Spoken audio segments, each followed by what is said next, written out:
இப்போது உண்மை என்ன என்று பார்க்கலாம். இதுவரை நிலத்திலிருந்து பெரிதாக ராமர் காலத்திய தொல்பொருள் சின்னம் ஏதும் கிடைக்கவில்லை. காரணம், ராமர் பல்லாயிரம் ஆண்டுகளுக்கு முன்பே வாழ்ந்தவர். தொடர்ந்து வரும் நாகரிகத்தில் தலைமுறைகள் மாறி மாறி வருகின்றன. அவர்கள் தங்களுக்கான நகரங்களை அமைத்துக் கொள்ளும் பொழுது பழைய தலைமுறைகளின் மீதங்கள் தானாகவே அழிந்து போய்விடுகின்றன. எனவேதான் அயோத்தியிலும் நாட்டின் பிற பகுதிகளிலும் தொல்பொருள் சான்றுகள் கிடைக்கவில்லை, கிடைப்பதும் கடினம். அதைப் போலவே இன்று கடலில் மூழ்கி இருக்கின்ற ராமசேது ராமருக்கான தொல்பொருள் சான்றாக விளங்கும் இடமாக இருக்கலாம். ஆனால் ராமாயணம் இந்த பாலம் கட்டப்பட்ட முறையை விளக்கமாகவும் நுணுக்கத்துடனும் கூறுகிறது. பாலம் கட்டியதை பற்றிய விளக்க நிலை தகவல்களை சோதிக்க நம்மை தூண்டுகிறது. இதன் கட்டுமான விளக்கத்தை நாம் நில ஆய்வு திட்டம், கட்டுமான நுட்பம் ஆகிய நோக்கில் ஆராயலாம். ராமரும் அவர் சேனையும் சேதுவை கட்டுமானம் செய்வதற்கு நில ஆய்வு செய்திருக்கிறார்கள். நளன் தன்னை விஸ்வகர்மாவின் வம்சத்தில் வந்தவனாக அறிமுகம் செய்து கொண்டு பாலத்தை கட்ட முன்வருகிறான். ராமர் அவனது திறமையை ஏற்று தலைமை பொறியாளராக அவனை நியமிக்கிறார். நளனின் தலைமையில் வானரர்கள் இந்த கடல்மலை தொடரின் மேல் பாலத்தை கட்டத் தொடங்குகின்றனர். இந்த பாலத்தின் கட்டமைப்பில் பயன்படுத்தப்பட்ட கட்டுமான நுணுக்கத்தை ஆராயலாம். முதலில் அஸ்திவார விளக்கம். இங்கே பெயர் குறிப்பிட்டுள்ளபடி பல வகையான மரக்கட்டைகள் கடல் மலை தொடரின் மேல் அஸ்திவாரமாக மெத்தை போல் வைக்கப்பட்டன. அதன் மேல் பெரிய மற்றும் சிறிய கற்கள் அடுக்கப்பட்டன என்று ராமாயணம் கூறுகிறது.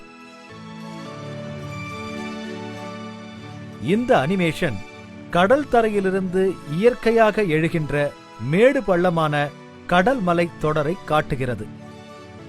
அதன் மீது நாம் காண்பவை மரங்கள், பெரிய மற்றும் சிறிய கற்கள், இறுதியாக சமமாக்க மேல்மட்டம். இன்று வரை இப்பாலத்தின் எஞ்சிய பகுதிகள் சமமாக்கப்பட்ட மேல்மட்டம் கொண்டவாறே உள்ளன. ஆயிரக்கணக்கான ஆண்டுகள் கடந்துவிட்டதால் இந்த கட்டமைப்பின் மீது மணல் சேர்ந்து இன்று நமக்கு மணல் அழுத்தங்களாகவும் மணல் திரள்களாகவும் தெரிகின்றன. குவிந்துள்ள மண்ணை நாம் ஜாக்கிரதையாக அகற்றினால் பால அமைப்பின் அடுக்குகளை பார்க்கலாம். அடிப்படுகையில் வானரங்கள் அஸ்திவாரத்திற்காக பயன்படுத்திய மரம் நிச்சயமாக இருக்கக்கூடும். கடந்த பல்லாயிரக்கணக்கான ஆண்டுகளில் அது இறுகி கரித்தூளாகி துகள்களாக இருக்கலாம். ராமாயணத்தில் வானரர்கள் இரு புறங்களிலும் நூல் பிடித்து அவற்றினிடையில் மரமும் கற்களும் அடுக்கி வைத்ததாக கூறப்படுகிறது. சரியான கோட்டமைப்பில் பாலத்தை கட்டுவதற்காக வானரங்கள் பல யோசனை தூரத்திற்கு கயிறுகளை பிடித்ததாக ராமாயணம் தெளிவாக குறிப்பிடுகிறது. கட்டமைப்பு சரியாக அமைய சரியான நேர்கோட்டமைப்பும் அளவுகளும் தேவை என்பதை நாம் அறிவோம்.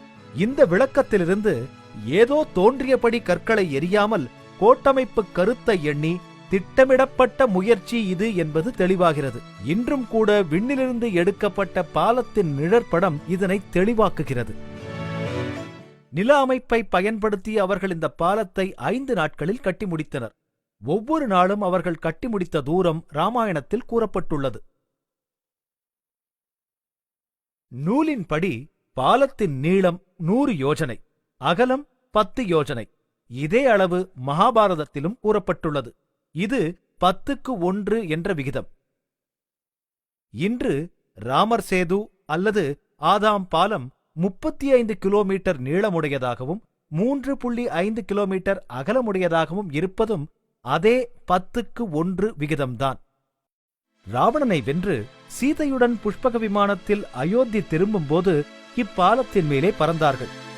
ராமர் இப்பாலத்தை சீதையிடம் காட்டி கடினமான இக்காரியத்தை சாத்தியமாக்கியது மிகச்சிறந்த பொறியியல் நிபுணன் நளன்தான் என்றும் இதனை நளசேது என்றும் அழைத்தார். எனவே ராமராலேயே அதிகாரப்பூர்வமாக இது நளசேது என்று அழைக்கப்பட்டது. நளசேது எப்போது ஆதாம் பாலமாக மாறியது? இப்பாலம் முதலில் நளசேது என்று அழைக்கப்பட்டதை அறிந்தோம். பின்னர் இது மக்கள் ராமர் மீது வைத்த மதிப்பினால் ராமசேது என்று அழைக்கப்பட்டது. பிறகு இது இரு நிலப்பகுதிகளின் இணைப்பு என்ற பொருள் கொண்ட சேது பந்தம் என்றும் அழைக்கப்பட்டது. ஆயிரக்கணக்கான ஆண்டுகளாக மக்கள் இப்பாலத்தின் மீது நடந்து சென்றிருக்கிறார்கள். பழையகால இஸ்லாமிய தலைவர் ஒருவர் தவம் செய்ய இலங்கைக்கு இதன் வழியாகச் சென்றார். இலங்கை இஸ்லாமியர்கள் அவரை ஆதாம் என்று அழைத்து இப்பாலத்திற்கு ஆதாம் பாலம் என்று பெயரிட்டனர்.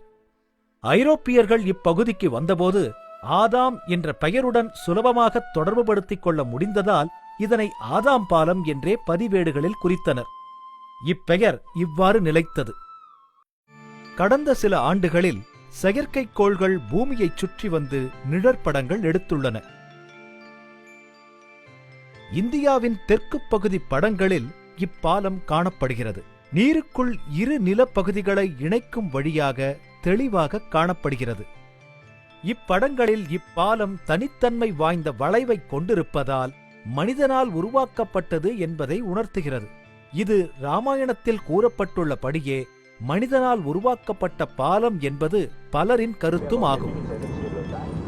இதுவரை இந்த பாலம் ராமாயணத்தில் கூறியபடியே ஓர் வியக்கத்தக்க கட்டிட வல்லமை என்றும் ஓர் இயற்கையான கடல் மலைத்தொடர் மீது மனிதனால் உருவாக்கப்பட்டது என்பதையும் நாம் பார்த்தோம். இன்று சராசரியாக இப்பாலம் தண்ணீருக்கு 2 மீட்டர் ஆழத்தில் உள்ளது. கட்டப்பட்ட போது இப்பாலம் தண்ணீர் மட்டத்திற்கு 1 மீட்டர் மேலே அமைக்கப்பட்டிருந்திருக்க வேண்டும். எனவே அப்போது தண்ணீர் மட்டம் இப்போதுள்ளதை விட 3 மீட்டர் கீழே இருந்திருக்க வேண்டும். கடல்